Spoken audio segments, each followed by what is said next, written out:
deposito dengan mata pelajaran akuntansi bank. Baiklah, yang pertama kita akan masuk kepada pengertian deposito. Apa sih pengertian deposito? Deposito menurut Undang-Undang Nomor 10 Tahun 1998 adalah pensimpanan berjangka yang penarikannya hanya bisa dilakukan dalam waktu tertentu berdasarkan perjanjian antara nasabah penyimpan dengan bank.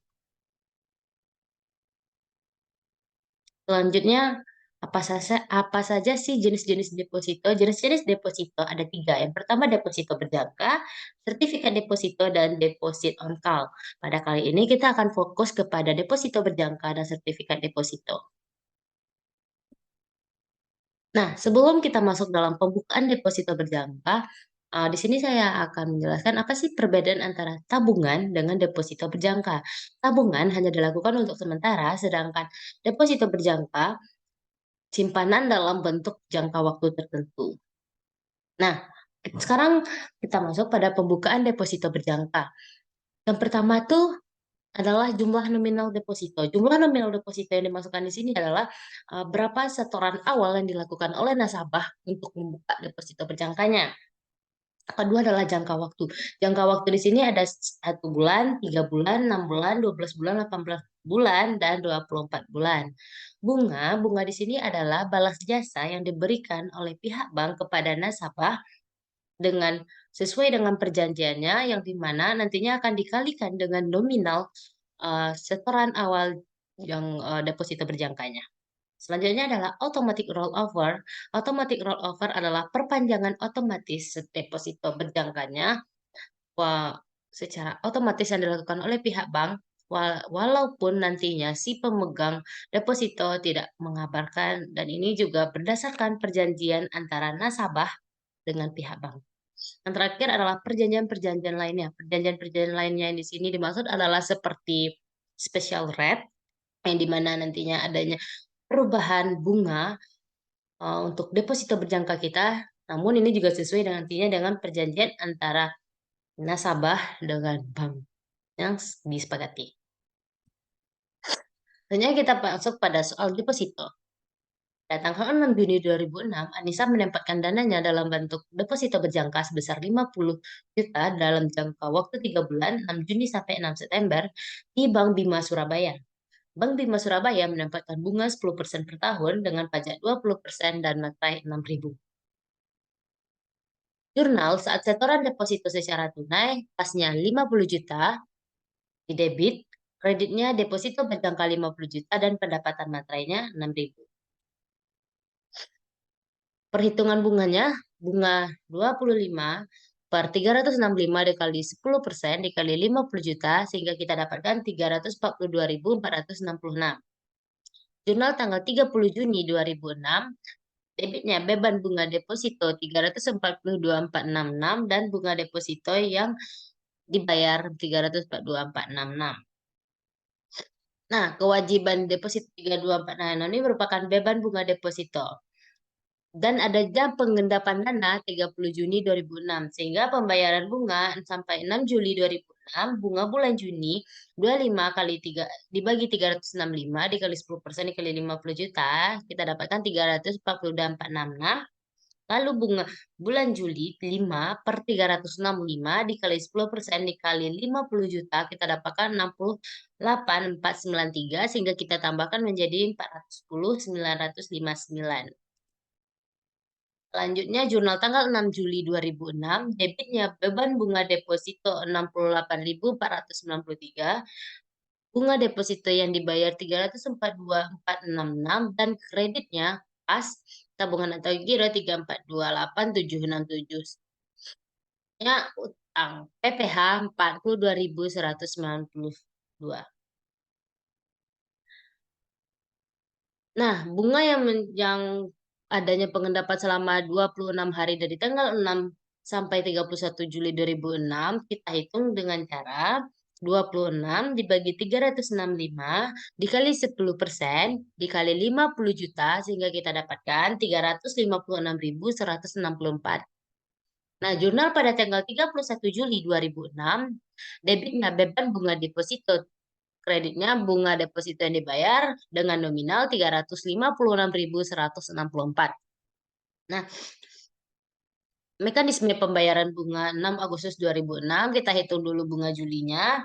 Seperti tadi, lalu ditambahkan dengan bunga Agustus 5 dibagi 365 dikali 10% dikali 50 juta sehingga kita dapatkan 68.493, lalu kita tambahkan dapat kita hasilnya total bunga.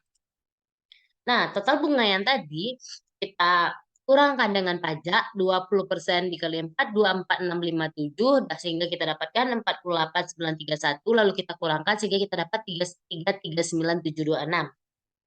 Sehingga kita dapatkan bunga bersih. Lalu kita buatkan jurnal pada tanggal 6 Agustus 2006 dengan debitnya beban bunga deposito 68.493, bunga deposito yang dibayar 356164, dan kreditnya giro pada BI 334726, utang PPh 84931, dan pendapatan komisi transfer 5.000. Komisi transfer yang kita dapatkan 5.000 itu jika kita melakukan pembayarannya via transfer. Nah, selanjutnya adalah jurnal 6 September 2006. Debitnya beban bunga deposito 68.493. Bunga deposito yang dibayar 356164. Kreditnya kas giro 339726. Utang PPh 84931. Dan saat pembayaran bunganya kita catat sebagai deposito berjangka debit 50 juta, kas atau giro tabungan 50 juta. Nilai jurnal saat kita melakukan pencairan. Selanjutnya kita masuk dalam sertifikat deposito. Pengertian sertifikat deposito menurut Undang-Undang Nomor 10 Tahun 1998 adalah simpanan dalam bentuk deposito yang sertifikat bukti penyimpanannya dapat dipindah tangankan. Nah, di sini saya menyediakan ringkasan rumus. Jika kita mencari nilai tunai sertifikat deposito, yaitu nominal SD dikali 365 dibagi 365 ditambah bunga dikali jangka waktu. Nah, kalau kita mencari bunga sebelum pajak, maka nominal SD dikali nilai tunai SD. Kalau kita cari pajak SD, persentase tertentu dikali bunga. Nah, kalau kita cari bunga setelah pajak, bunga sebelum pajak dikurang dengan pajak.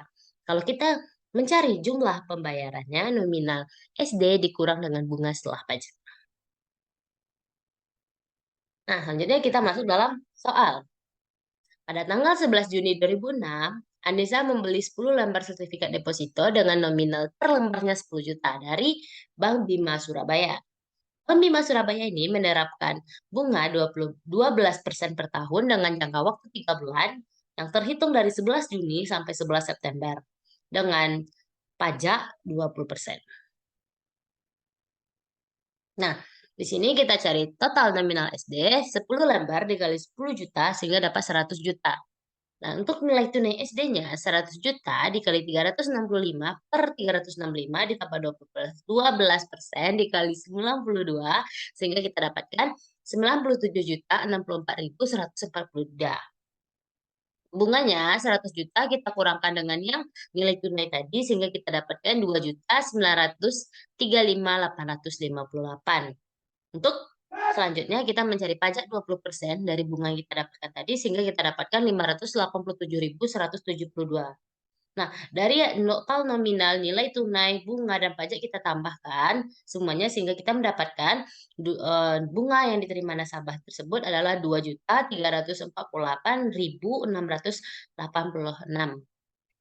Nah, jadi jumlah pembayarannya 100 juta dikurang dengan bunga yang diterima nasabah sehingga didapatkan 97.651.314. Nah, maka dicatatlah jurnal yang dibuat pada saat pembelian 11 Juni 2006, di debitnya ada kas sebesar 97.651.314 dan sertifikat deposito seharga kredit 97.064.142 dan utang PPh 587.172.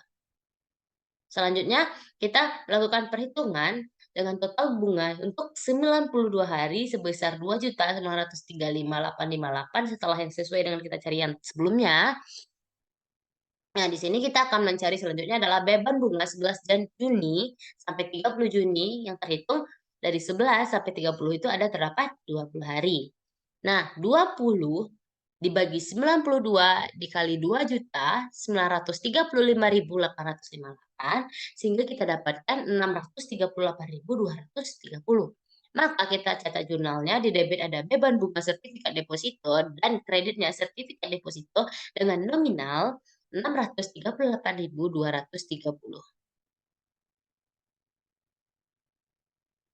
Nah, selanjutnya kita lakukan perhitungan total bunga untuk 92 hari yang telah kita ketahui tadi. Lalu beban bunga selama bulan Juli 2006 terhitung 31 hari. 31 dibagi 92 dikali dengan total bunga yang 92 hari tadi sehingga kita dapat 989.257.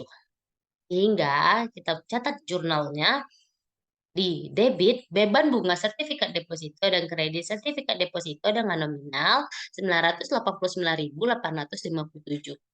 Nah, selanjutnya kita akan cari perhitungan untuk beban bunga selama bulan Juli 2006 yang 31.000 tadi kan sudah kita dapatkan.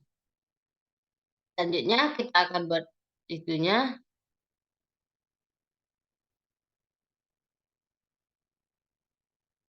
Jurnalnya itu temponya yang tanggal 11 September 2006.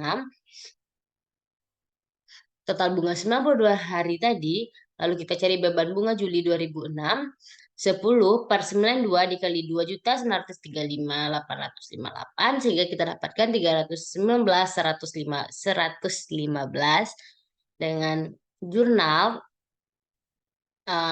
beban bunga sertifikat deposito di debit dan sertifikat deposito di kredit dengan nominal 319.115.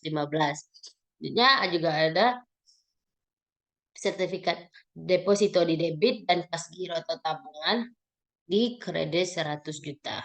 Jurnal pada saat pencairan.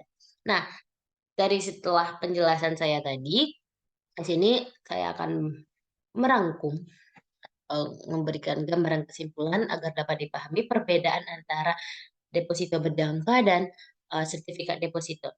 Kalau deposito berjangka itu atas nama dan tidak dapat diperjualbelikan dan hanya dapat dicairkan jika yang pembawanya yang melakukan ke pihak bank.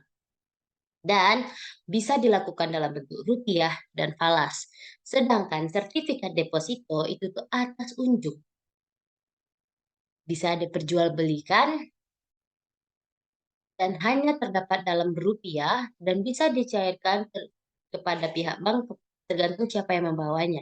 Sedangkan kalau deposito berjangka tidak sembarangan yang bisa untuk mencairkan dana tersebut. Nah, jadi itulah rangkuman yang dapat saya rangkum untuk mata pelajaran deposito pada mata pelajaran deposito akuntansi bank ini.